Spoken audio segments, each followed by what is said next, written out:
alam mo, the Supreme Court will never stop the budget from being implemented. Alright?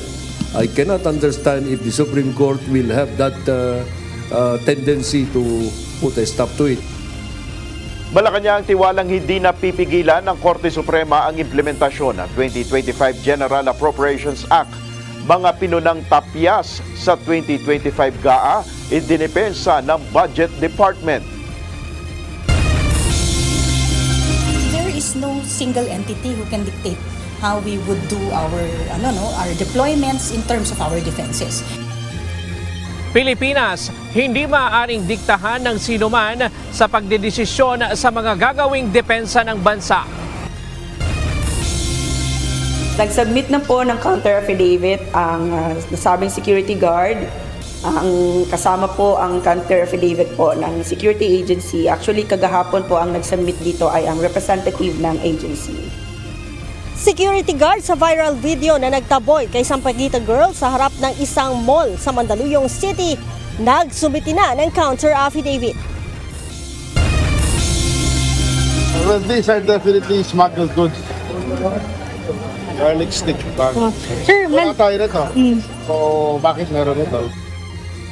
Ilang pinaghihinala ang nagbebenta ng smuggled na gulay sa isang palengke sa Pasay City. Planong imbestigahan ng Department of Agriculture.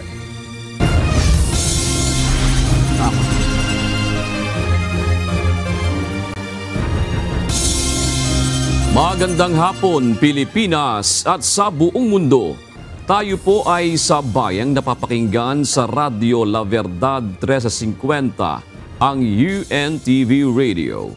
At una sa ating mga balita. Nagsumiti na ng kanyang counter-affidavit ang security guard sa viral video na nagtataboy kay Sampaguita Girl sa harap ng isang mall sa Mandaluyong City. Ayon kay Civil Security Group spokesperson, Police Lieutenant Colonel Yudisan Gultiano, maging ang security agency nito ay nagsumiti na rin ng kanilang kontrasalaysay.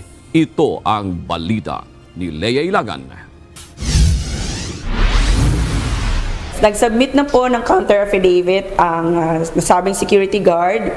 Ang kasama po ang counter-affidavit po ng security agency. Actually, kagahapon po ang nag-submit dito ay ang representative ng agency.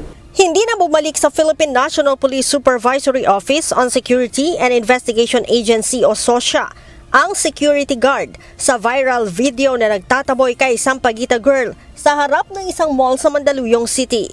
Sa halip, representante lamang ng security agency ang nagbitbit ng counter-affidavit nito at ng kanilang kumpanya. Ayon kay Civil Security Group spokesperson, Police Lieutenant Colonel Yudisan Gultiano, may 7 araw ang SOSIA para sa pre-charge evaluation upang alamin kung may probable cause o may sapat na dahilan para sampahan ng formal na kaso ang gwardiya. Subalit, bago ito simulan, hihintayin muna ng SOSIA hanggang sa susunod na linggo kung tutugon si Sampaguita Girl sa kanilang patawag. We shall also wait yung counter-affidavit or yung complaint or kung mag-a-appear po yung babae doon sa video kasi inimbitahan din po natin at nagpadala na rin po tayo ng notice na mag-appear sa ating opisina kung by next week po siguro mag-a-appear. And we will wait kung talagang pupunta po siya sa ating opisina. Kung hindi aniya magpapakita si Sampaguita Girl, magbabase lamang ang SOSIA sa paliwanag ng gwardiya.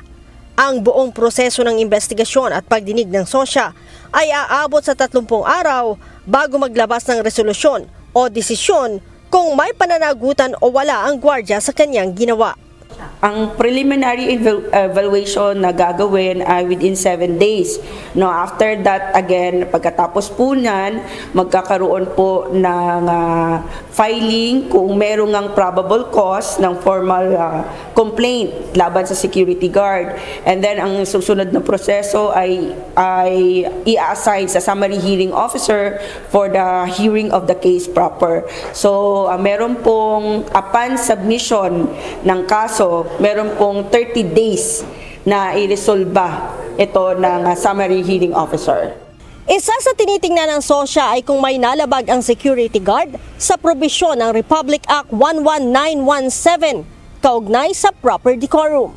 Ngayon kasi ang basis, ang ground is possible violation of the provision ng RA 11917, particularly on decorum ng security guard and yung provision ng pag-comply ng security professional creed and violation on security professional ethical standards. Kung dalawa or tatlo ang mapatunayan, maari pong ma-aggravate yung kanyang yung magiging penalty since 2 or more, no, maari pong mabigyan siya ng suspension.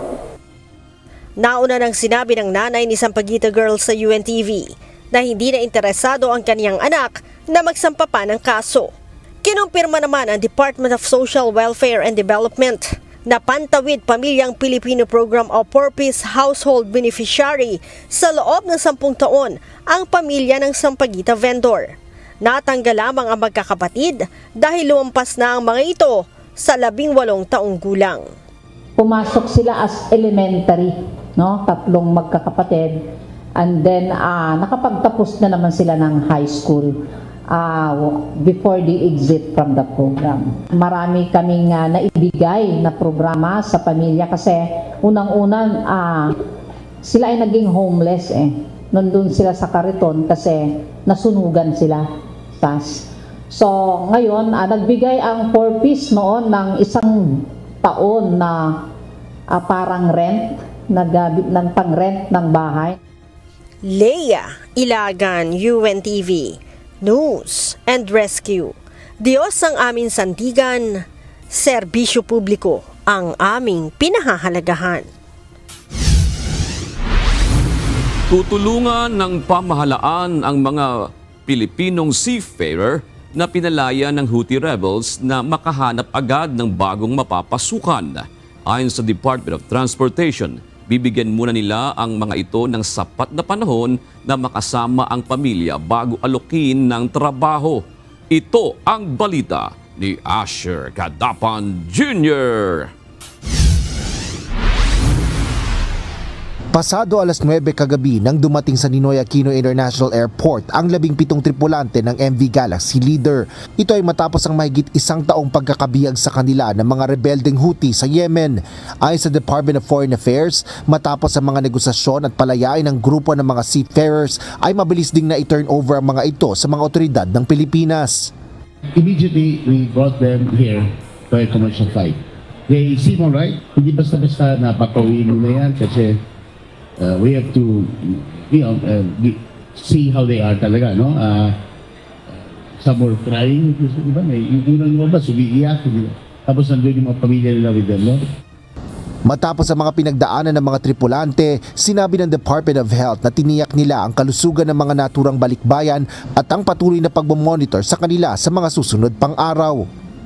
Categorically, as a doctor, they are not traumatized. Alright? They came, galing po sila sa isang traumatic situation.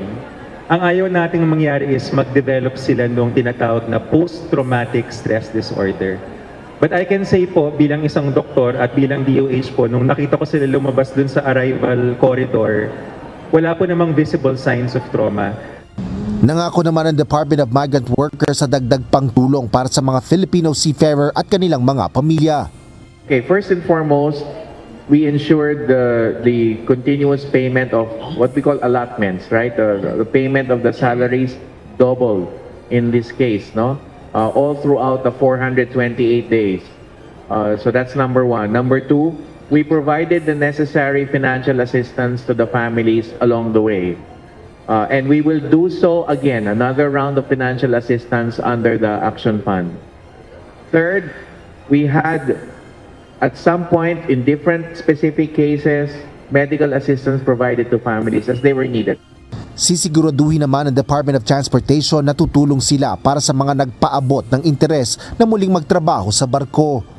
Kami po ang nag-i-issue ng kanilang mga seaman's book, no?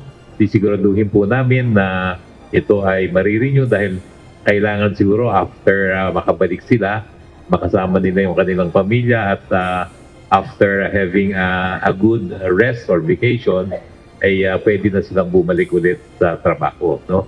Hindi na iniharap pa sa media ang 13 tripulante, alinsunod na rin sa kanilang kahilingan na agad makapiling ang kanilang pamilya pagdating sa airport. Ayon sa DMW, dadaan pa sa ilang proseso ang mga tripulante bago sila tuluyang makauwi sa kanilang mga tahanan na maaaring umabot pa ng hanggang 4 na araw. Asher Cadapan Jr., UNTV News and Rescue. Diyos ang aming sandigan, serbisyo publiko ang aming pinahalagahan. Hindi pa rin nagbabago ang posisyon ni Pangulong Ferdinand Marcos Jr. tungkol sa International Criminal Court o ICC. Ayon kay Executive Secretary Lucas Bersamin, nag-withdraw na ang Pilipinas sa kabila nito kung sakaling idaan-anya ng ICC ang request nito sa Interpol, kailangan tumugon dito ang pamahalaan. Wala namang definite na o klaro na sinabi na magko-cooperate kagad. Okay? I do not even know kung ano ang ibig sabihin ni Secretary Boying. But as far as experience has given to the government shows, yung request ng Interpol should always be respected. Because the Interpol is also doing us service in other areas. Usap-usapan ngayon at marami ang nagtatanong ang pwesto sa balota ng isang kandidatong senador. Paliwanag ng Commission on Elections, ito ay dahil sa desisyon na inilabas ang Korte sa Cavite pabor sa naturang mambabatas. Ito ang balita ni Dante Amento. What is the name to appear in the ballot? Nakalagay doon, family name and then first name or nickname. Apelyido bago ang pangalan o palayaw. Ito ang latag ng pangalan ng isang kandidato na makikita sa gagamiting balota sa darating na eleksyon. Halimbawa nito ay De La Cruz Juan Mangingisda. Batay sa panuntunan ng Commission on Elections, alphabetical batay sa surname o apelyido ang pagkakasunod-sunod ng pangalan ng mga kandidato. Sa ngayon, usap-usapan at may ilan ang tumututol hinggil sa pwesto ng pangalan ni Senator Bong Revilla Jr. sa balotang gagamitin sa halalan. Kinukwestiyon ng ilan kung bakit nasa letter B nakahanay ang pangalan ng senador gayong Revilla o letter R nagsisimula ang apelyido nito. Ayon kay COMELEC Chairman George Erwin Garcia, dati nang naghain ng petisyon sa Korte sa Cavite ang senador para baguhin ang kanyang apelyido. Sa desisyong inilabas ng Korte noong 2009, pinaburan ang hiling ng mambabatas kaya't naging Bong Revilla na ang kanyang naging surname. Ibig sabihin, nagsisimula na ang kanyang apelyido sa letter B. Kaya naman makikita sa balota na Bong Revilla Ramon Jr. na ang buong pangalan ng senador. Na-file po yun, walang nag-question, walang nag-oppose. Ang ating po Solicitor General ay hindi rin po nag-oppose doon sa pagpapalit ng pangalan niya na from Ramon B. Revilla to Bong Revilla Ramon Bautista. So wala pong nag-oppose, kaya po naging final ang desisyon ng Korte. Ilang beses na rin itong ginamit ng senador sa mga nakalipas na halalan tulad noong 2019 midterm elections. Taong 2010 nang subukang questionin sa COMELEC ang issue, ngunit matagumpay pa rin itong nadidepensahan ng mambabatas. Naipakita niya yung kanyang bagong birth certificate na binago matapos yung mismong pagbabago na pinayagan ng Korte. Dagdag pa ni Chairman Garcia, sa ilalim ng batas, pinapayagan naman na baguhin ng isang individual ang kanyang pangalan. Samantala, hindi naman silang ayunan ng COMELEC ang panukala ni Attorney Romulo Macalintal na ilagay sa balota ang pangalan ng mga diskwalipikadong kumakandidato na may nakabinbing apela sa Korte Suprema. Paliwanag ni Attorney Macalintal, hindi naman mabigat para sa COMELEC na isama ang pangalan ng disqualified candidates na may apela sa Korte para matiyak na wala ng masayang na pondo at pagkaantala sa pag-iimprenta ng mga balota. Sagot naman ni COMELEC Chairman Garcia, mababaliwala ang tunay na layunin ng pagdiskwalipika nila sa mga kandidato kung ibabalik lang din ang kanilang mga pangalan. Ayon sa COMELEC, kung ilalagay pa rin sa balota ang pangalan ng mga diskwalipikadong kumandidato na may nakabinbing apela sa Supreme Court, bukod sa masyadong mahaba ang balota, ay posible rin itong abusuhin ng iba sa mga susunod na eleksyon. Kung hindi namin tatanggalin, ba't pa kami nagdesisyon? Wala pong kwenta yung desisyon namin pala. Number 2, sa susunod na eleksyon, lahat ng i-disqualify namin ngayon, tandaan nyo yan, mag-aapila. Binigyang diin din ng COMELEC chairman na naaayon sa batas ang pag-aalis ng pangalan sa balota ng mga diskwalipikadong kandidato, gayon din ang mga idineklarang nuisance. Dante Amento, UNTV, News and Rescue. Diyos ang aming sandigan, serbisyo publiko ang aming pinahahalagahan. Umakyat na sa 334 na gun ban violators na naaresto ng mga otoridad. Karamihan dito ay mga sibilyan. Kabilang dito ang 316 na mga sibilyan. Mayroon ding 3 personnel ng Armed Forces of the Philippines. Isa naman sa mga nahuli ay appointed government official, isang other law enforcement agency, 2 tayuhan at 10 security guards. Nasa 337 din na mga baril ang nakumpiska ng mga pulis. Muli namang nanawagan ng PNP Civil Security Group sa mga security agency na ipaalala sa kanilang mga security guards na bawal magbitbit ng baril kapag hindi naka-duty. Ang lahat po ng mahuhulihan for violation of COMELEC gun ban and at the same time violation of RA 10591 ay maaari pong mabigyan ng imposable penalty na cancellation or revocation ng kanilang license, bukod po sa magiging possible na criminal charge for violation of RA 10591 and the COMELEC Resolution Gun Ban.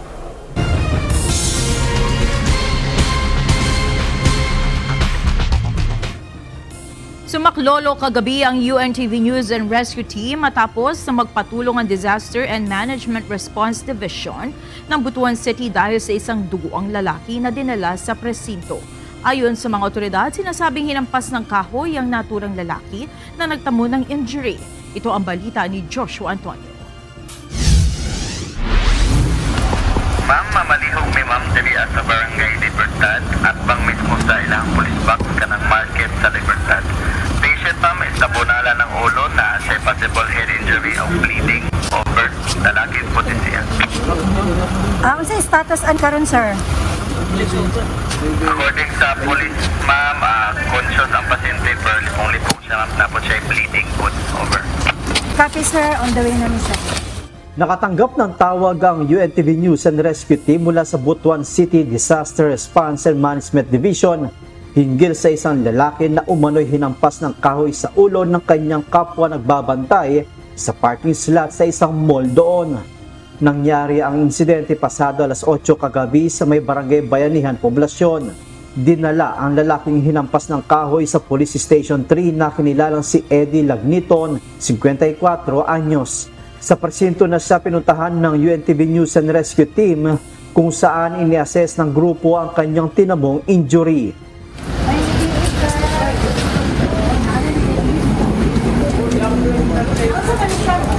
Balang, galingkot lang. Wala, kami naman.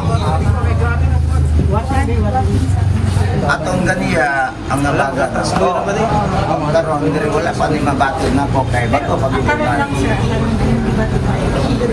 Kana siya? Oh, pakitaas ko, mataas mo. Okay siya, o sige. Well, sa diri sir, sa yan, wala kailang gibati sir. Samad ni. Mo ni gilubay ganiya. Nakasama din. Katong kobra nga giputol ya. Ganiya sa alas 12 Soto, botilya. Nagsinumbaga ni Sinumbaga, das nga karsada. Ano kayo mong likod sir ha? Kamay lang ha? Wala man na ma'am. Wala kay. Wala ma'am, wala tanan.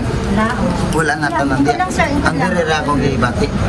Wala na tanan. Kaya ko lang din sir ha? Ang dire nun, baga na gamay. Nagtamo si Eddie ng hiwa sa kanang bahagi ng kanyang noo, gasgas sa kaliwang balikat at pamamaga sa kanang mga daliri nito. Base sa inisyal na investigasyon ng pulisya, sinasabing nagkaroon ng pagtatalo si Eddie at ang kanyang kasamahan na humantong sa pamumukpok. Matapos lapatan ng first aid, ay agad siyang dinala sa Agusan del Norte Provincial Hospital. Joshua Antonio, UNTV News and Rescue. Diyos ang aming sandigan, serbisyo publiko ang aming pinahalagahan. Pinuna at tinuligsa ng China ang pagde-deploy ng Typhoon missile launchers ng Estados Unidos sa bansa. Ipinanawagan din ng China ang agarang pag-aalis nito Kahit naman ng Armed Forces of the Philippines, hindi maaaring diktahan ng Pilipinas ng sinuman sa mga desisyon nito sa pagdepensa sa bansa. Ito ang balita ni Ryan Lacanlade. There is no single entity who can dictate how we would do our deployments in terms of our defenses. Bumuelta ang sandataang lakas ng Pilipinas sa muling panawagan ng China na alisin na ang mid-range capability missile ng Amerika sa bansa. Kasunod ito ng pagpalit ng lokasyon ng Typhoon missile system mula sa Luwag Airfield papunta sa ibang bahagi ng Luzon na hindi na tinukoy na lugar. Sa isang press conference sa Beijing, muling nanawagan ng China sa Pilipinas. Sabi ng tagapagsalita ng Chinese Foreign Ministry na si Mao Ning, alisin na ng Pilipinas ang Typhoon missile system ng Amerika sa bansa dahil nagdudulot daw ito ng tensyon at talitan sa rehiyon. Tinawag pa nitong irresponsable at lubhang mapanganibang naturang hakbang para sa mga Pilipino. Sagot ng AFP, well, the presence of their ships who are also missile capable are also highly dangerous. And they also have those mga artificial islands in the South China Sea altogether, no? Na meron din mga militarized na and missile capable din. Ani Padilla, karapatan ng bawat bansa ang palakasin ang depensa nito at hindi pwedeng diktahan ng ibang bansa ang Pilipinas kung paano ang dapat nitong gawin. It's an inherent right of every state to heighten and strengthen their defenses accordingly. How we would go about it is for us to freely do, no? So walang pwedeng magdikta sa atin how we would do it. Sabi ng AFP, nasa Amerika pa rin ang disposisyon sa Typhoon missile.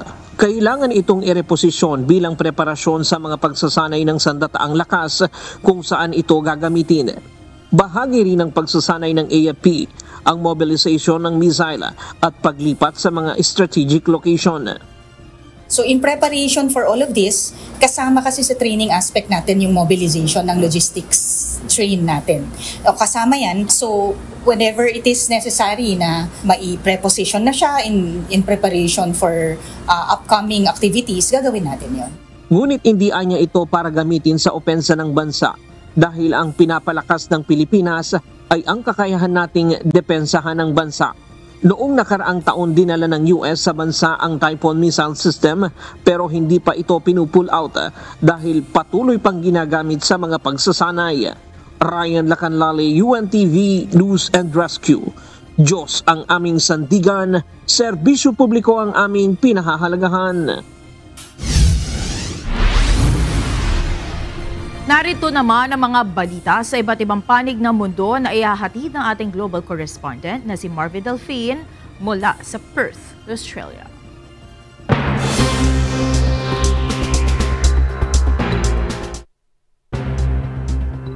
Inakusahan ng Israel ang Hezbollah na hindi tumutupad sa ceasefire deal.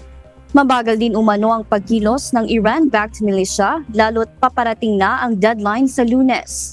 Nais namang siguraduhin ng Lebanon-based militia na aalisin nga ng Israel ang mga sundalo nito sa southern Lebanon. Nakasaad sa kasunduan na magwi-withdraw ang Israel at Hezbollah sa UN-assigned areas sa border ng Israel at Lebanon at ang government troops ng Lebanon ang dapat na pumalit sa lugar. Pinangangambahan ngayon ng top medical agency sa Africa ang pagkawala ng pondo nito upang labanan ang emerging diseases, epidemic at pandemic dahil sa pagkalas ng Estados Unidos sa World Health Organization. Ayon sa African Centers for Disease Control and Prevention or CDC, dapat nang simula ng African nations ang paghahanap ng alternatibong pagkukunan ng pondo bago tuluyang maubos ang pera ng WHO. Ang US ang pinakamalaking donor ng health organization.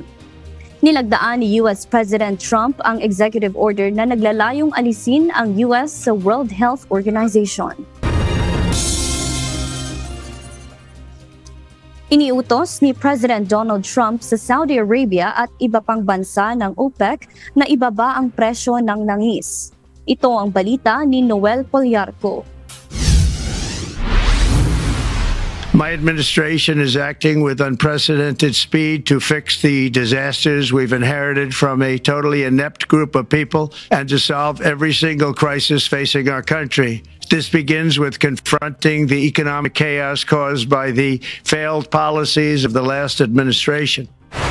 Sa isang talumpati sa World Economic Forum sa Davos, sinabi ni President Trump na nagulat siya na hindi pa naibaba ng OPEC ang presyo ng langis bago ang halalan.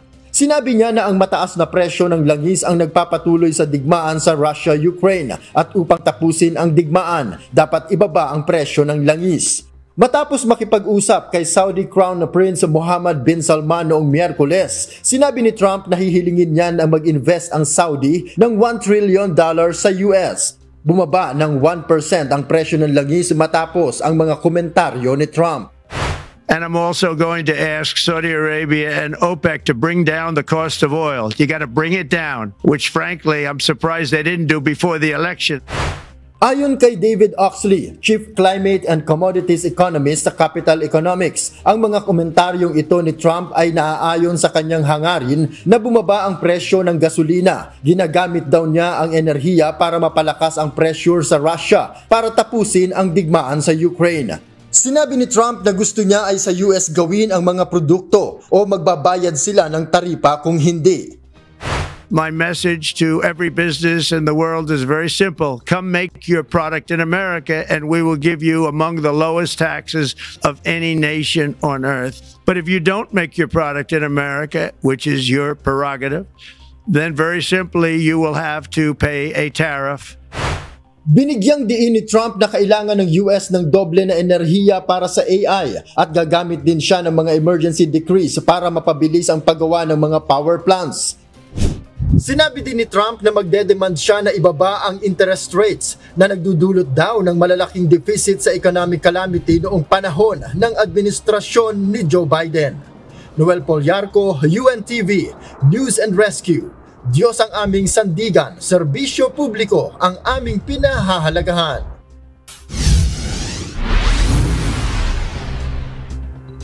Unconstitutional kung ituring ng isang federal judge ang executive order ni US President Donald Trump na layong limitahan ang karapatan ng mga bagong panganak sa Estados Unidos na maging isang US citizen. Tinawag na blatantly unconstitutional ni US Federal Judge John Coffiner na isang Ronald Reagan appointee ang Trump order at pinatawan ng Temporary Restraining Order o EO. Kung magiging epektibo, lilimitahan ng EO ang pwedeng maging isang US citizen sa ipinanganak sa bansa. Hindi dapat baguhin ang araw ng selebrasyon ng Australian Day ayon sa mayorya ng mamamayan sa Australia. 9 mula sa 10 Australians ang tumututol sa panukala. Ayon sa mga respondents, kung aalisin sa araw na tinatawag na White Settlement Day ang Australia Day, ay isa itong hindi paggalang sa First Nation at Indigenous community ng bansa. Nangako naman si Opposition Leader Peter Dutton na kung mananalo sa darating na eleksyon, ay isa sa batas nito ang Australian Day na i-celebrate sa tuwing January 26. At yan ang mga balita mula sa iba't ibang panig ng mundo. Mula dito sa Perth, Australia, ako si Marvy Delfin. Magandang gabi. Tinitingnan ng pamunuan ng Parañaque Integrated Terminal Exchange o PTEX na sa loob ng 2 taon ay magiging fully electric na ang mga sasakyang papasada doon dahil sa patuloy na pagbaba ng presyo ng mga electric vehicles. Kanina, naglunsad ang PTEX ng kauna-unahang biyahe ng electric vehicles sa terminal. Ito ang balita ni JP Nunez. Hopefully in a span of 2 years to electric buses as well. And these services in the Cavite BRT project will also be connected to PITX. So we'll have to put up charging stations here at PITX as well as in the alignment in the Cavite BRT project. Maaaring sa loob ng 2 taon ay mag-transition na sa electric vehicle ang mga pampublikong transportasyon sa terminal. Ayon kay Parañaque Integrated Terminal Exchange o PITX President Jaime Rafael Feliciano, ito'y dahil mas nagiging mura na rin ang mga electric vehicle sa industriya. Nakikita na rin anya ng mga operator na nakakatipid sa operational expenses ang mga electric vehicle dahil hindi ito kailangang palitan ng langis tulad sa mga sasakyan na gumagamit ng krudo. Sa loob ng 2 taon, maaaring meron na rin silang sariling mga charging stations sa loob ng PITX para sa mga bus at jeep na fully electric. Kanina, sa kauna-unahang pagkakataon, inilunsad ng PITX ang electric shuttle services na bibiyahe sa area ng Mall of Asia Arena sa Pasay City. We found out, based on the data that we have collected, that there are actually many passengers going to the MOA area, and their needs are not being met by the current transport services available. 3 unit muna ang papasada sa ngayon sa ruta ng electric vehicle. Cashless payment lamang ang pwedeng gawin ng mga commuter. Kailangan nilang i-download ang isang application para maging member ng PITX. Maglalabas ito ng QR code na siya namang itatap sa automated fare collection device sa loob ng sasakyan para makapagbayad. May gamit na sariling currency ang app na tinatawag na token. Katumbas din ito ng piso bawat isa. Mula PITX hanggang huling istasyon sa MOA ay nagkakahalaga ng 25 tokens ang pasahe o 25 pesos na kaparehas na presyo sa mga modern jeepney. Yung tokens is equivalent to 1 peso token value is equivalent to 1 point. So points po ang ginagamit natin dito para sumakay. Wala po tayong cash collections on board. Sa ngayon, limitado pa ang operasyon ng mga ganitong electric vehicle sa PITX mula 7 a.m. hanggang 7 p.m. at mula lamang sa araw ng Biyernes hanggang Linggo. Ayon sa PITX, pag-aaralan pa nila sa loob ng 6 na buwan kung paano palalawigin ang operasyon ng mga ganitong electric shuttle services. Ayon naman sa ilang mga pasaherong nakasakay sa electric vehicle, mas gusto nila ito dahil iwas polusyon. Mas okay din yung electric vehicle since kapag nagamit po tayo ng mga diesel like parang mga oil ganun or gas, produce po tayo ng mga carbon footprint. Environmental friendly po siya, tsaka less hassle sa mga nagko-commute. Mas smooth yung takbo niya compared with other shuttle services. JP Nunez, UNTV, News and Rescue. Diyos ang aming sandigan, serbisyo publiko ang aming pinahahalagahan. Sa muling pag-iikot ng Department of Agriculture sa pamilihan sa Metro Manila kaninang umaga, napansin nila ang tila mga smuggled na imported na gulay na ibinebenta sa Pasay City. Ayon sa DA, kanilang aalamin kung saan nanggaling ang mga ito at kung mayroon ba itong kaukulang permit. Ito ang balita ni Jed Deresina. These are definitely smuggled goods. Garlic stick. Wala tayo rito. So, bakit meron rito? Kapansin-pansin ang mga umano'y kakaibang itsura ng mga ibinibentang gulay sa Cartimore Market sa Pasay City. Ayon kay Agriculture Secretary Francisco Chu Laurel Jr., karamihan sa mga ito ay kanina niya lang nakita. I don't remember that the BPI has issued SPS ICs for those type of may onion stick, may Chinese ube, Chinese ube. Meron pang broccoli na napakalaki, meron pang sili na hindi ko pa nakita sa buong buhay ko. Ngayon ko nakita, wala akong maalala nag-i-issue ang BPI ng ganon. So that leads me to conclude that those are smuggled goods.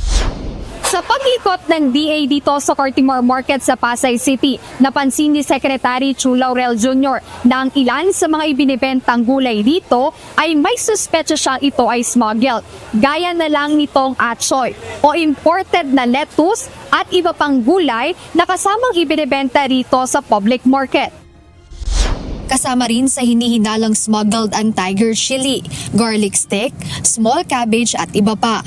3 hanggang 4 na tindahan sa Cartimore Market ang nakitaan ng DA ng mga hinihinalang ipinuslit na mga imported na gulay. Bunsod nito, planong imbestigahan ng ahensya ang mga tindahan upang malaman kung ang mga ibinibentang gulay ay wala talagang permit mula sa Bureau of Plant Industry. I just actually asked my staff to give me the report of the arrivals ng vegetables na imported November and December kasi yan ang malamang dapat na sa merkado lang.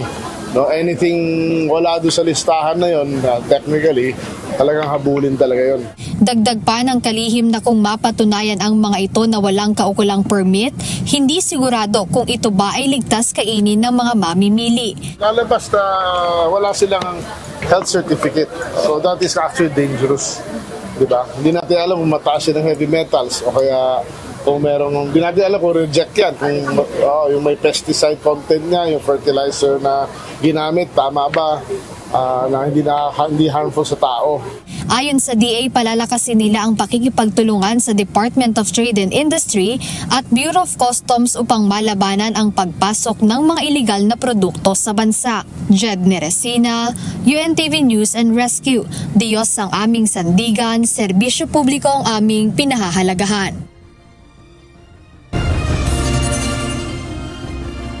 Nirerespeto ng Malacanang ang sinuman na gustong komisyon sa pagsabatas ng 2025 General Appropriations Act sa Korte Suprema. Sa kabila nito, naniniwala si Executive Secretary Lucas Bersamin na hindi maglalabas ng temporary restraining order ang Supreme Court sa implementasyon ng 2025 GAA. Ito ang balita ni Nela Maribuhok. Alam mo, the Supreme Court will never stop the budget from being implemented. All right? I cannot understand if the Supreme Court will have that tendency to put a stop to it, even if any of those challengers will ask for a TRO. Because the government must function, must be run. Kumpiyansa ang dating Chief Justice ng Korte Suprema at ngayon ay Executive Secretary Lucas Bersamin na hindi pipigilan ng Korte Suprema ang implementasyon ng 2025 General Appropriations Act. Ito ay sakaling matuloy ang banta ng ilang individual na iaakyat sa SC ang pagkwestiyon sa naging proseso ng pagsasabatas ng 2025 GAA. Sa gitna na rin ito ng issue sa mga umano'y blankong items na nakita sa Bicameral Conference Committee Report para sa 2025 budget. Ayon pa kay E.S. Bersamin, malabo ring magkaroon ng reenacted budget. Sasabihin nila fallback on the reenacted budget. But the reenacted budget can come only when there is a finding that it has been vetoed or the government, the Supreme Court has nullified the present budget. Sa kabila naman nito, ayon kay Executive Secretary Bersamin, walang magiging pananagutan ng Malacanang sakaling maiakyat at makwestiyon sa Korte Suprema ang 2025 GAA. Ang problema natin dyan is hindi kami ang mananagot dyan kung meron mang pagkukulang sa bagay na yan dahil BICAM report yan eh. Wala kaming kinalaman sa BICAM report. Idinipensa naman ni Department of Budget and Management Secretary Amena Pangandaman ang ginawang hakbang ni Pangulong Ferdinand Marcos Jr. na punan ang mga tinapyas na pondo sa 2025 GAA. Ayon sa Budget Chief, sumusunod sila sa mga panuntunan at mga nakasaad sa probisyon ng 2025 GAA. We follow that. Hindi po kami pwedeng magbalik again. Hindi po pwedeng magbalik kami ng mga projects and programs na nawala sa GAA. Kailangan po nandoon siya. And may rules po yung tatlong sinabi kong mechanism. May general provisions po tayo for the use of savings, augmentation, and the use of unprogrammed appropriations, and the use of contingent fund. Kung tutuusin, ayon kay E.S. Bersamin, may maidedeklara ng savings ang administrasyon. Are there already savings as early as now? Yes, of course, because there are many vacant positions na nagkaroon na ng allocation sa budget. Ano? Pero if they are unfilled, January, they become savings for the month until na magkaroon ng occupant of that office. Muli namang iginiit ng DBM at ni E.S. Bersamin na walang kinalaman ang Office of the President o ang Executive Branch sa mga umunoy blank items sa BICAM report ng 2025 budget.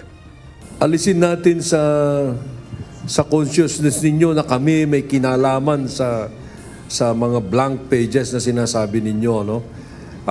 That is why we resented so much yung impression that the President was given a blank check. Wala kaming kinalaman doon sa internal sa Congress yun. Yung sinasabi po nila na blanco, sila din lang din po ang makakapagpuno nung blanco. So walang nakarating sa Office of the President na may blank items? Like, di po kasi nakakarating sa Office of the President ang ratified, yung nira-ratify nila sa floor. Sa kabila ng mga issue sa 2025 budget, naniniwala si NEDA Secretary Arsenio Balisacan na hindi maaapektuhan ang economic targets ng administrasyon sa pagpapatupad ng pambansang pondo. We do believe that the current configuration of the government budget will allow us to focus on critical services and particularly for social protection. Nel Maribuhok, UNTV News and Rescue, Diyos ang aming sandigan, serbisyo publiko ang aming pinahalagahan. Hindi dapat palampasin ang issue ng blankong items sa Bicameral Conference Committee report para sa 2025 national budget ayon sa isang Makabayan Block Salon. Sa gitna ito ng pag-iwas ng mga miyembro ng BICAM sa Kamara na magpaliwanag hinggil sa issue. Ito ang balita ni Rosalie Cos. Problematic yung BICAM report, ang epekto nun ay hanggang dun sa yung final product, which is the 2025 national budget through the General Appropriations Act. Sa bahagi din ng Malacanang, hindi ba sila nagtataka kung saan ang galing? Taliwas ang posisyon ni Kabataan Party List Representative Raul Manuel sa ipinahayag ni Senate President Francis Chis Escudero na otorisado ang Bicameral Conference Committee na magpuno, magwasto at maglagay ng mga posibleng nakaligtaan sa Bicameral Report para sa 2025 national budget. Ayon sa Makabayan Block Solon, apektado ang General Appropriations Act o ang batas na nagpapatibay sa 2025 national budget dahil sa natuklasang blankong item sa Bicam Report. Si Davao City 3rd District Representative Isidro Ungab ang unang naghayag ng issue. Nakasaad doon na otorisado ang Committee on Appropriation and Finance na mag-correct, magpuno, maglagay dahil posible na may nakaligtaan doon. Ayon kay Representative Manuel, hindi dapat pinalalampas ang umano'y blankong items. Ang mambabatas gayon din sina ACT Teachers Party List Representative Franz Castro at Congressman Ungab ang tanging mga kongresistang kumumpirmang may mga blankong probisyon sa Bicam report para sa 2025 national budget.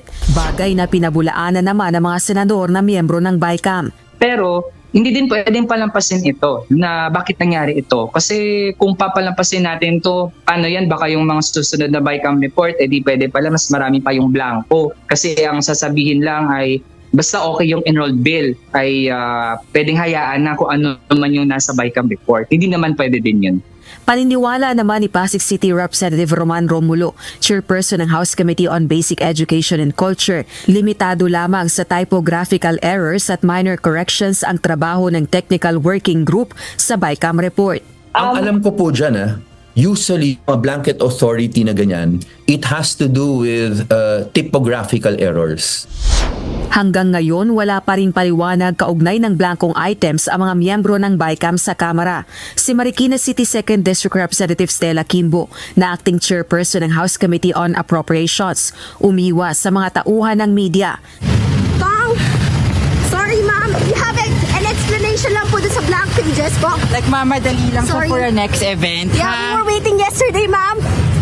Ma'am, kindly explain daw po yung mamadali lang po event na lang po.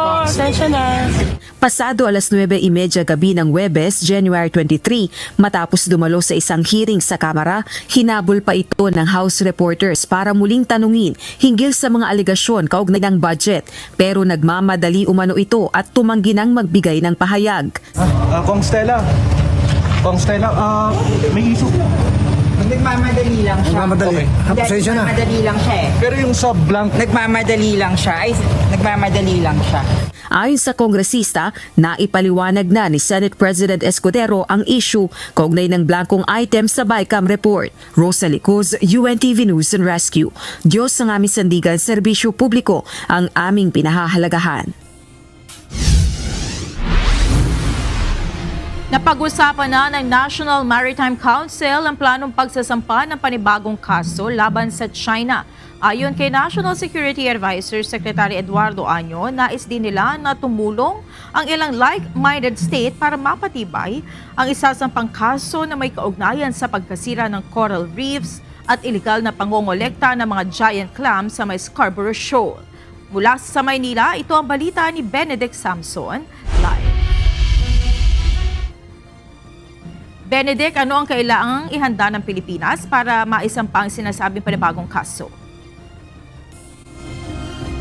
Magandang gabi, Monica. Ayon nga kay dating Associate Justice Antonio Carpio, kinakailangan na mayroong scientific assessment. Ito ngang sinasabing marine environment damage na ginawa ng China sa Scarborough Shoal. Ayon kay Carpio, mahalaga na malaman kung ito ay human-made o kagagawa ng tao o kung ito ay dahil sa natural calamity. Noong nakaraang taon, napabalita ang sinasabing iligal na pangongolekta ng giant clams at pagkasira ng mga bahura sa Scarborough Shoal dahil umano sa kagagawan ng mga barko ng China na nag-ooperate sa teritoryong sakop ng Pilipinas. Para kay Carpio, importante ang paghahain ng panibagong kaso, lalo't dinidiktahan anya ng China ang fishing rules sa loob ng ating teritoryo.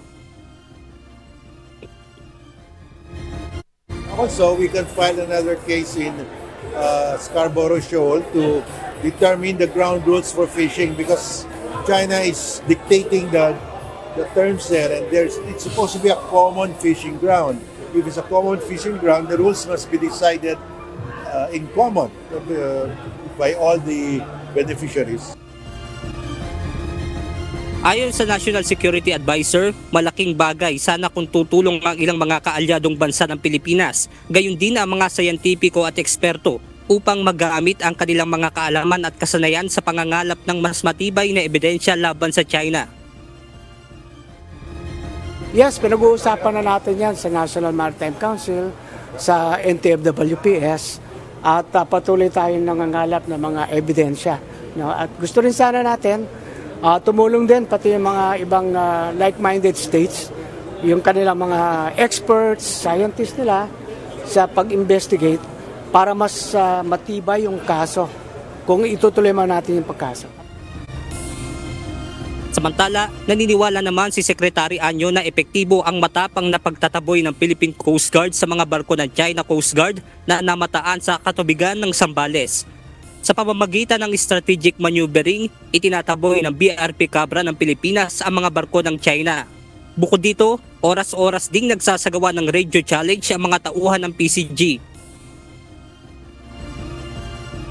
Coast Guard vessel 3103. This is Philippine Coast Guard vessel BRP Cabra MRRB 4409. You are advised that you are currently sailing within the Philippines Exclusive Economic Zone, approximately 90 nautical miles west by south of Colnes Point, Zambales, Philippines.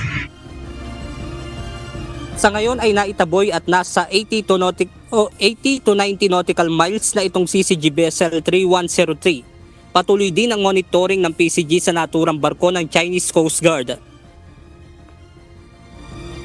Yung presensya ng Chinese Coast Guard dyan ay illegal. Kaya palagi natin i-challenge yan. At nakita naman natin yung ginagawa ng Philippine Coast Guard. Napaka-effective, no? Pag-challenge at pag-drive away sa mga Chinese Coast Guard dyan. Away from our shorelines, no? At patuloy na gagawin natin yan.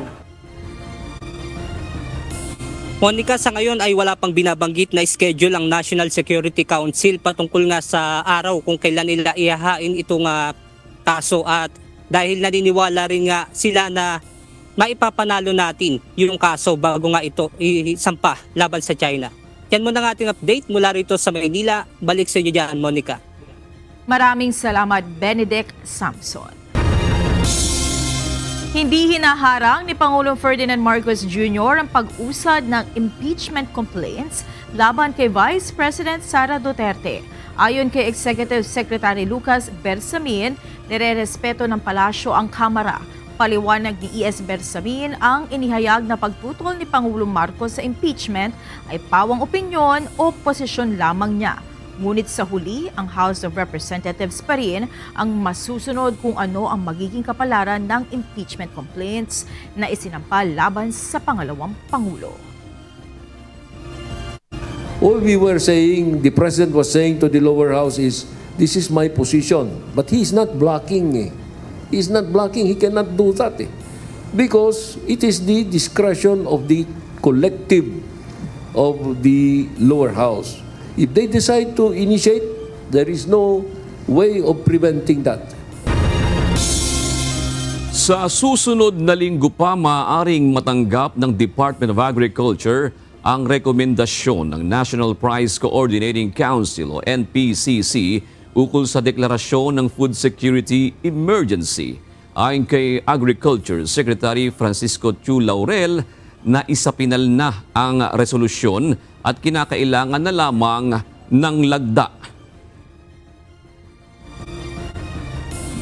Well, pati ako medyo namamadali rin, to be honest, and I feel for the farmers. But of course, there's a process that every government agency has to go through. While bago pa pirmahan sa mga head of agency, it has to go through, you know, yung pag-barcode, yung ganun. But it's going around na. But may oras pa naman.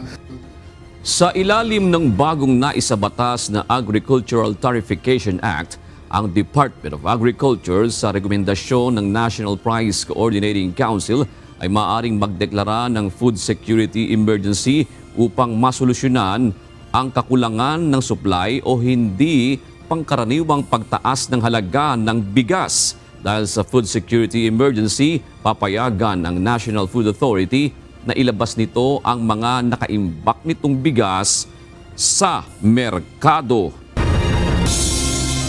Kasabay ng lumalaking populasyon ng mga tao sa Metro Manila ay ang pagdami rin ng basurang naiipon sa loob ng isang araw. Ayon sa Metropolitan Manila Development Authority o MMDA, problema pa rin sa Metro Manila ang kakulangan ng proper waste segregation. Kaya naman isang garbage management guide ang balak ilunsad ng ahensya sa bawat stakeholder. Ito ang balita ni Ivan Alvarez. Kailangan mapihit natin ang kaisipan ng bawat Pilipino at dapat bawat Pilipino ay maging responsable sa pagsisigate at pagtitreat ng basura nila. Basura dito, kalat doon. Yan ang kadalasang makikita kapag naglalakad-lakad ka sa mga kalsada sa Metro Manila.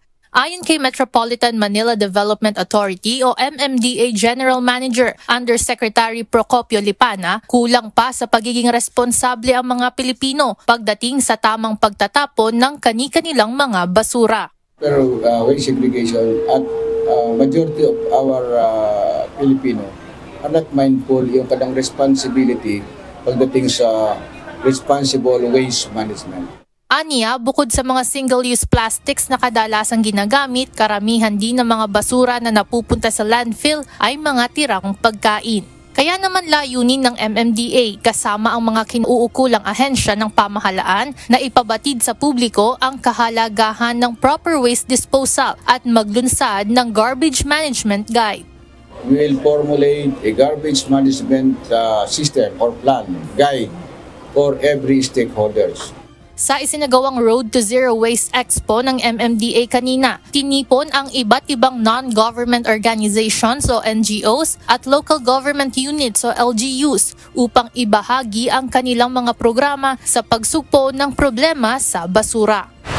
Isang bio-waste converter sa mga machine na kadalasang binibili ng mga local government unit o LGUs dito sa Metro Manila. Ito'y kadalasan nilang nilalagay sa kanilang mga palengke upang makabawas ng porsyento ng basura sa kanilang komunidad. Ang isang machine na ito ay kayang pumino ng 300 kilos ng biodegradable waste o mga balat ng prutas at gulay at gawing soil conditioner.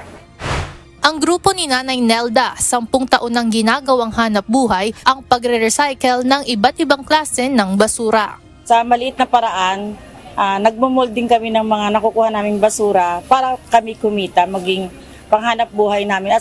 Ganito rin ang business ni Mang Toto Manikad, ngunit nakafocus naman sila sa mga katsa na karaniwang hindi na pinakikinabangan ng mga bakeries. Hindi na tayo makakabawas sa bara ng kanal, di ba? Kumbaga na, tatapon sa kanal yan, babara pa yan. Hindi nakukuha pa natin. Nagagawa pa natin na produkto. Ibibenta lang natin sa pangmasa ng murang-mura.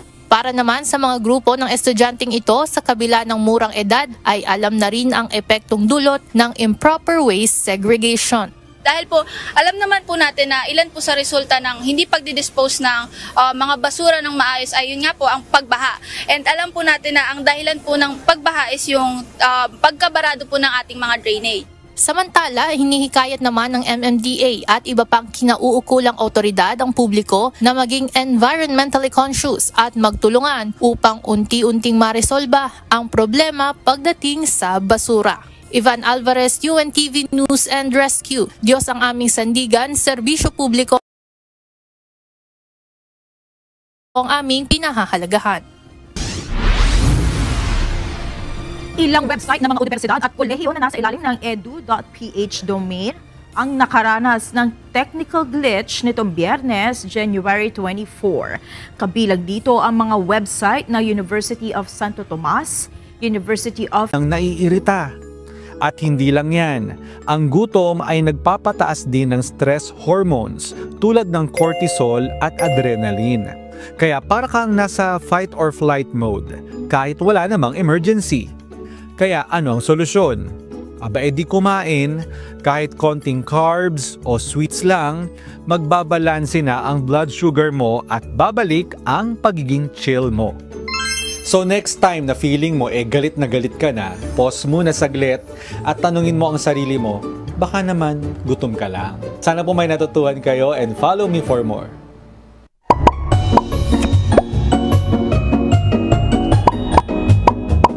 What?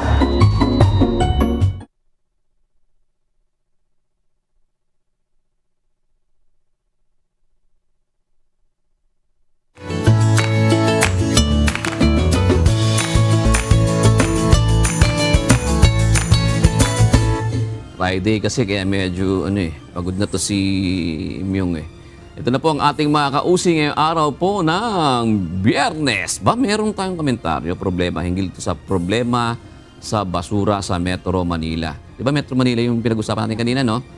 Habi po ni, sino ba to? Si Kuya Melski, problema sa basura. Dapat magkaroon na tayo ng garbage incineration, converting into biofuel energy and clean air environment. Paano kaya Kuya Melski? I-message mo nga sa akin niya kung paano ba yan, ha? Ganyan yata sa Singapore ba? Yung, hindi ko sure kung saan sa Asia, pero alam ko parang may nabasa kung ganyan yung ginagawa nila. Parang nire-recycle nila into energy yung kanilang mga basura. So it's very Hindi possible. nagiging pollution yung pagsusunog, ganun ba? Hindi ko alam exactly yung proseso, but I guess baka baka hindi naman. Otherwise, baka hindi naman kasi... Baka iniinit lang, ganun. Hindi ko rin alam. Oo. Pero maganda yun kung magagawa natin. Sige, Kuya Melski, paki-ano mo sa akin, ha? Friend ko naman siya, Ito naman po tungkol sa pagtaas ng bilihin. Sabi ni FLZL number 18, ngayon lang yan, wala na kayo magagawa sa pagtaas ng mga bilihin. Kawawa ang mga mamamayan. Matas ba bilihin? Kailan ba hindi? Although, to be fair naman, to be fair naman kasi talaga, inflation is bound to happen, di ba? Talagang kahit anong gawin natin, tataas po talaga ang bilihin, hindi natin mapipigilan yan. Siguro ang tanong na lang, yung bilis. Ano ba kabilis? Kaya parang sinusolusyonan yata nila paano mapapabagal Yun ang challenge po dyan. Ito po ang ating mga kausi. Salamat po at shoutout salamat din sa inyong panonood. Kay labas natin. Yan. Yun, kay Fedi Pagaduan, kay Andres Antonio Abordo at kay Ricardo Montajes. Maraming salamat din kina Josh Uy, Nestor Lazarde at RG Rodriguez. At mga kasambahay, kung may mga istorya po kayong nais balikan sa Ito Ang Balita, pwede niyo po ito muling mapanood sa aming mga official social media account. Magtungo lamang po sa UNTV News and Rescue YouTube channel at i-click ang subscribe button. Gayon din sa aming Facebook at TikTok accounts. Mapapanood nyo rin po rito ang iba pang news programs ng UNTV, pati na iba pang video ng nag-iisang public service channel. Kaya subscribe, like, and share. Narito naman ang salita ng Diyos na ating sandigan mula sa aklat ng Awit 12:2 na nagsasabi, sila'y nangagsasalitaan bawat isa ng kabulaanan sa kani-kanyang kapwa na may mapanuyang labi at may giring pulang puso na nangagsasalita.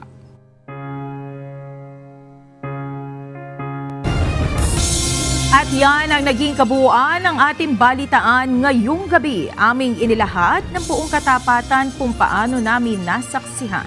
Kayo po'y makapagtitiwala na ang aming nakita at narinig, ang aming ibinabalita. At dito po sa UNTV, Diyos ang aming sandigan, serbisyo publiko, ang aming pinahahalagahan. Magandang gabi po.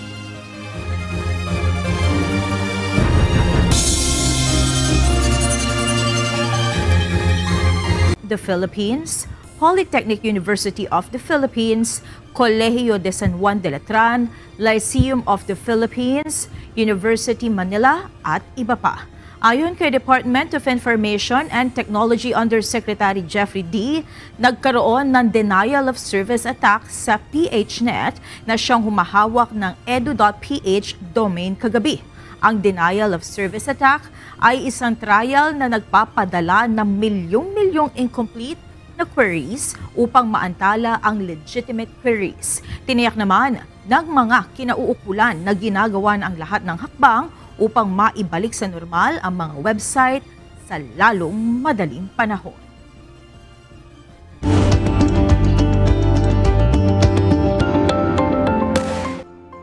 Isang autoimmune condition na nagdudulot ng labis sa pagtaas ng thyroid hormones ang Graves' disease. Ang sakit na ito na hindi lamang nakakaapekto sa katawan, kung hindi pumipigil din sa mga pangarap ng maraming mag-asawa na magkaroon ng anak. Ito ang balita ni Kichi Cipriano. Yung namamayat, ang bilis nilang mamayat, kumakabog talaga yung kanilang dibdib. At times patient, lalo na po for females, nakakakuha ho tayo ng mga referrals from OBGYN kasi minsan irregular yung menstruation. Since we're dealing with hormones, so kasama po yan. Ang Graves' disease ay isang uri ng hyperthyroidism na dulot ng autoimmune reaction ng katawan. Ayon kay Dr. Paulo Angelo Katindig, isang ENT specialist mula sa Makati Medical Center, nagre-resulta ito sa labis na produksyon ng thyroid hormones na nagpapahyper sa metabolismo ng pasyente. Ang Graves' disease po ay isang part po ng umbrella siya ng hyperthyroidism. No? So ang presentation nila ay mga pasyenteng may hyperthyroid. Graves' disease per se is an autoimmune problem. Ibig pong sabihin, may mga antibodies po na nagsisirculate para ho tumaas or mag-produce ng sobrang daming hormones. Kaya yung pakiramdam po ng pasyente, since we're talking about metabolism, nagiging hyper, kaya po hyperthyroid, nagiging hyper yung katawan natin. Dagdag pa ni Dr. Katindig, may mga pasyente na dumarating sa klinika na hindi lamang apektado ang kanilang pang-araw-araw na gawain, kundi pati ang kanilang tulog at emosyonal na kondisyon.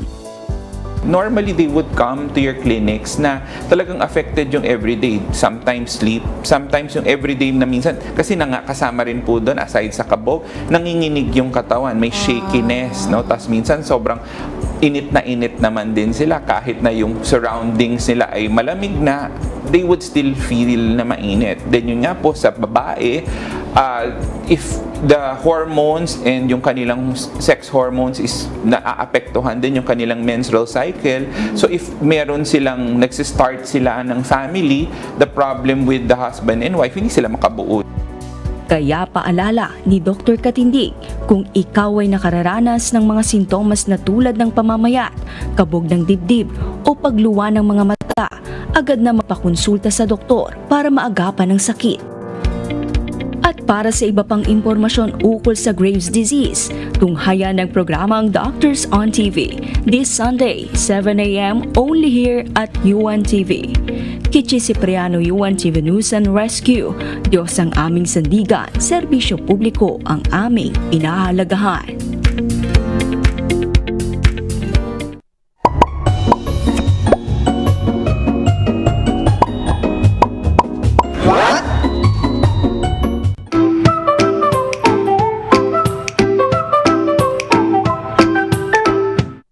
Dagdag kaalaman po. Alam mo ba yung pakiramdam na parang galit na galit ka, pero ang totoo, gutom ka lang pala? Bakit ba tayo nakakaramdam ng hungry? Hungry na angry, kaya hungry. Explain ko po sa inyo. Ganito kasi yun. Kapag gutom ka, bumababa ang blood sugar level mo. Kapag sobrang baba na nito, naapektuhan ng utak mo, specifically ang prefrontal cortex, na siyang responsable sa pagkontrol ng emotions at decision-making. Habang bumababa ang blood sugar, nagiging mas sensitive ka sa stress. Kaya konting trigger lang, traffic, maingay na tao, o kahit simpleng tanong, abay bigla ka nang naiirita. At hindi lang yan, ang gutom ay nagpapataas din ng stress hormones tulad ng cortisol at adrenaline. Kaya para kang nasa fight or flight mode kahit wala namang emergency. Kaya ano ang solusyon? Aba edi kumain, kahit konting carbs o sweets lang, magbabalanse na ang blood sugar mo at babalik ang pagiging chill mo. So next time na feeling mo galit na galit ka na, pause muna saglit at tanungin mo ang sarili mo, baka naman gutom ka lang. Sana po may natutuhan kayo and follow me for more.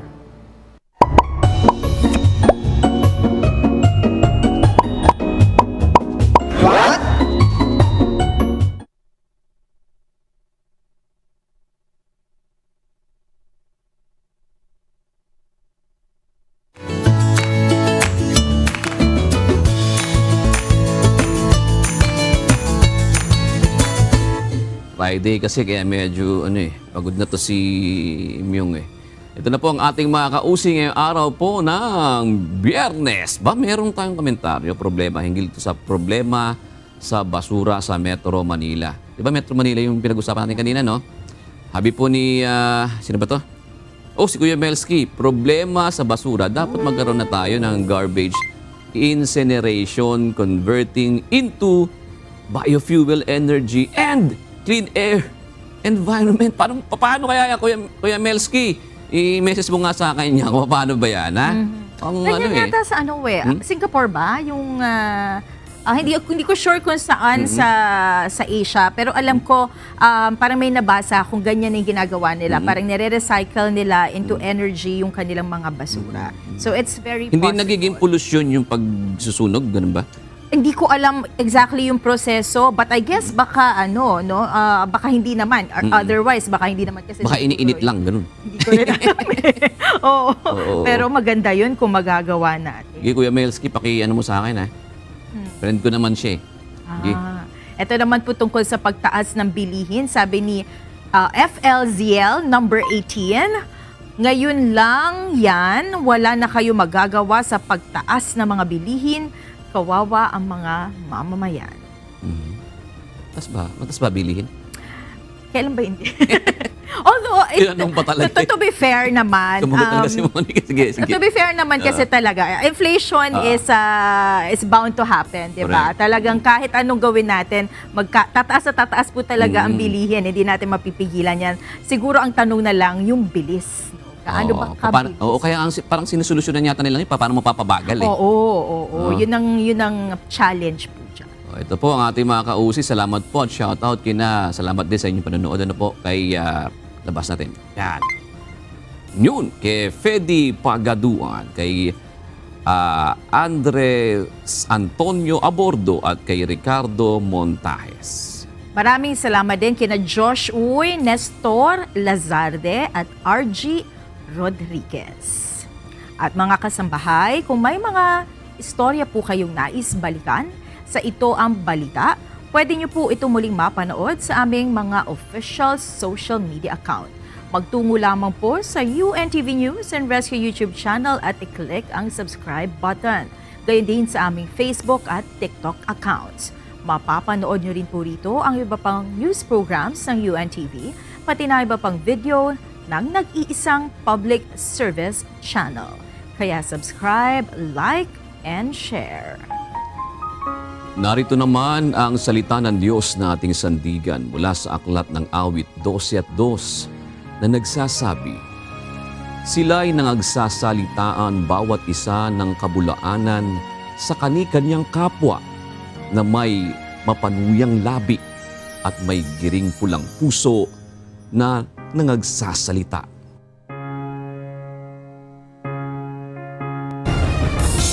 At yan ang naging kabuuan ng ating balitaan ngayong gabi. Aming inilahat ng buong katapatan kung paano namin nasaksihan.